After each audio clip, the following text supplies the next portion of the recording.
Hello guys, kawasa ta diri sa atong lungga. Nay sa tulori na gandoyan sa iyang pinalanggang apo. Kawasa ta diri sa likod kay check sa nato ni atong mga nilabhan diri kung nangauga na ba. Ay, thank you Lord, kiniinit na gid siya. Kay moral pila na ni kadlaw na akong mga hinalay diri. Ni maho na ni kuan. Imbis kaya itong gidawnihan nawa na nagdugay na uga, pero dili na ako tanan mga nilaban guys, kanala ko ang hikap dira. Ya, di ko hindi ka dili ta makahangad sa ato ang tinanom nga mangga, charot nangangko na sab. Balik imurag may nahulog.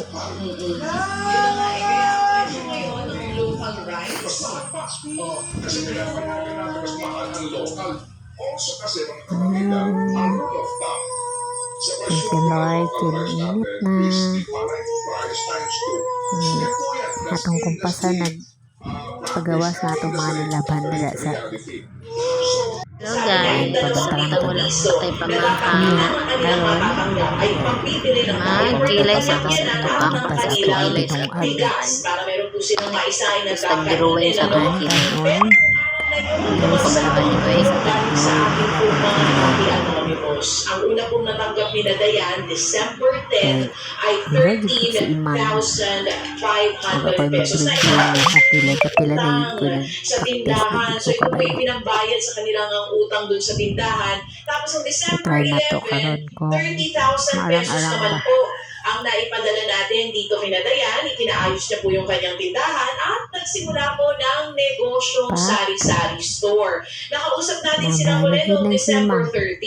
Ang total naman ang natanggap nila in just one day lang din yun ay 33,070 pesos. Pinapaayos ng bubong ng kanilang bahay, maging ng dingding po ng kanilang tindahan. Kasi nung nag-update sila sa atin noong December 11, nakita ng aking baby boy dito na may mga kailangan pang ayusin sa tindahan. At ito nga po, ang tulong galing sa mga Happy Anonymous natin, umabot na po ang natanggap ng pamilya ni Ate Dayan sa 76,570 pesos. At ngayon, papakita niyo po sa atin ang update kung ano ang itsura ng kanyang tindahan. marabagin ko sa imang basta kilay. At papakita rin sa atin yung TV na bagong-bago binili para po sa panunood ng kanyang biyenan. Narito po para sa ating mga Happy Anonymous, panoorin at pakinggan niyo po. Sige lang, try and try. Kaya pinapakita na po yung Natin sa makuha nila na ang gusto nila na shoot na kilay. Sinaugid ko ng uban at tika yung drawing sa ilang kilay. Ako marigid ko sila. Kailangan ilang. Yung salida sa una na si Ann Cortez na. Saan siya ka na kuba ba? Nabibito ka ba na kilay. Nga na gina ko. Ikaw pa rin ako sa akong kilay ko. Hindi na makadimao. Anong ginalagit ko, balik ko ka ng kilay-kilay. Binag ka ng aw ka ng magawas ko, gamay lang, dili kong maga. Dahil lang siya butang. Pero kani marag-arag din siya. Marag-arag na ako ang pag-drawing naman.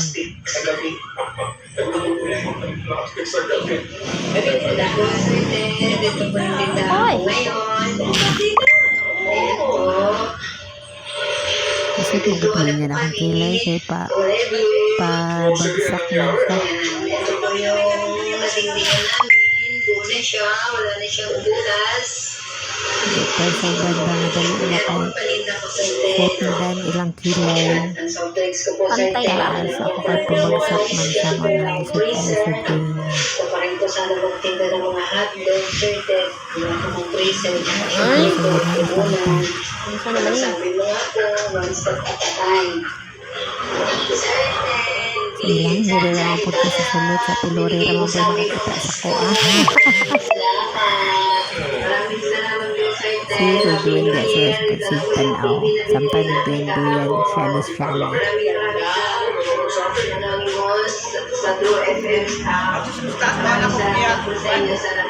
Sige, te. Ang baga ang isa. Lagyan pantay. Okay. Tuog na siya, te. Palablahin mo.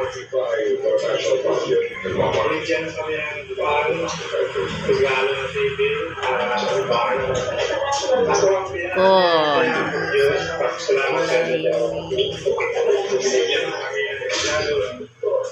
Okay na. For dago na na. Ay, mauwi. Sorry. Ako sa imang ano eh.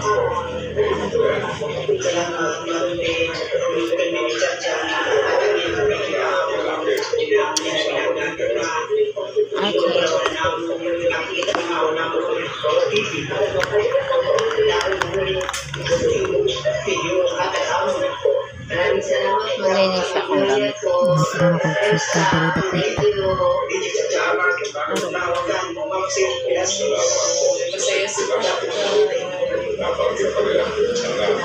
isa sa mga punong abala sa public service. Salamat po naman. Bakang bang taog mga guys. Ayaw mantaman ni Hap. Ay, Namahaw. namahaw. Hapon ba? Amo. Ito ano rin. Lantakan ito ang nag-iisang mangga. Bang taog mangga. Ano siya kay Kiram ni siya kay Inugman. tamis-tamis niya. Palisan dahil ng Ako ako ang niluto. Malamig nga. tayo. Ay, gid ko ninyo kidnap pa siya. Ginahalang kayo. Tayo sili ako Sam. sili. Ay, guba na ko tanan. Kamatis. Ahos. Anay mapuslan sa akin. Bombay. Ako iya pa eh. Yung pangalan din ako asukal gamay. Ako na siyang giluto, guys. Ay. Ihatag ni sa kauban sa trabaho ni Jiban. Niya, ako siyang giluto. Otro, gibutangan ako siya daghan og kamatis, ahos og bombay. Niya, sili. Lami na siya kaayo. Okay, gamay ra. Ayan na matama. Masobraan og parat. Ay, matukar na po ni ato ang UTI. Pasitan. Angri-angrihan na po ta atong isa. Nakita na po ani nga. Gira. Nog manihal, di man ni kumukuan.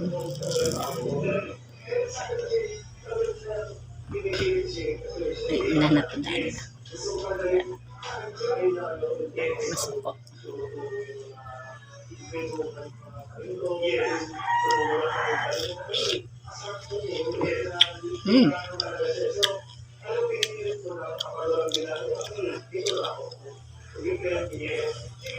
Lami kayo siya.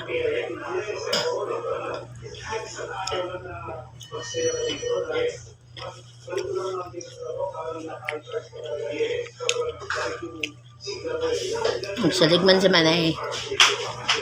Magsalig si Manay og kaon kay naaya.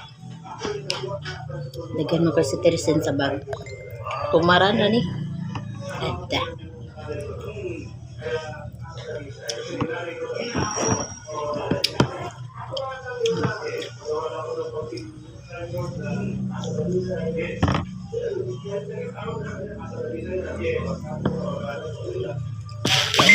Allergy.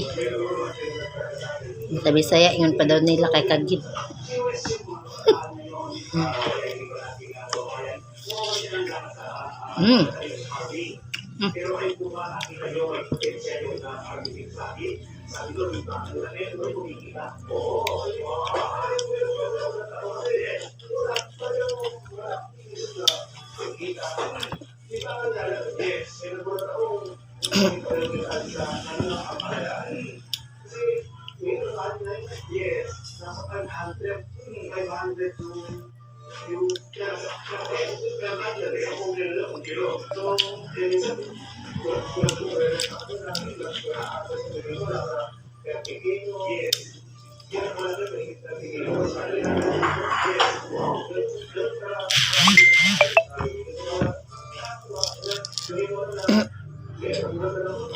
Kapag guys, nung na-addict na gud ko anong mangga kay.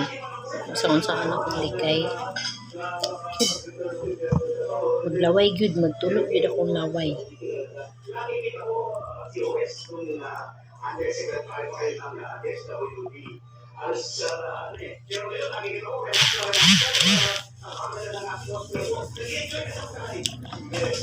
Pwede pong putol kalaki ano, magsabunson niya. Tag-isa, tag-duha, yun na. May sa akong ulap.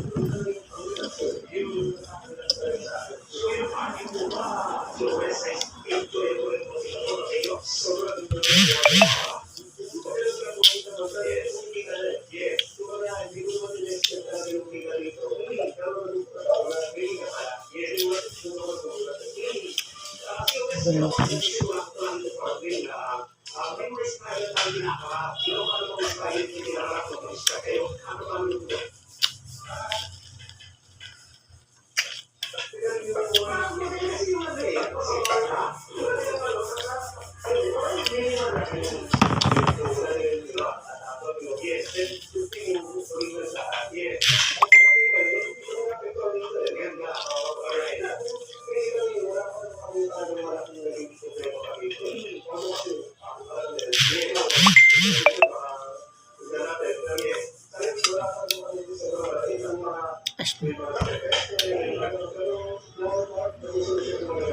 Aslom siya pero nabawi na siya sa kaya katamis-tamis na pagkarat na hulang.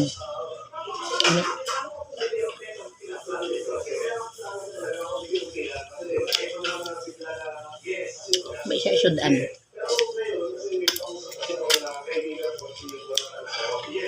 So, mura to guys. Salamat sa pagtanaw. Bye!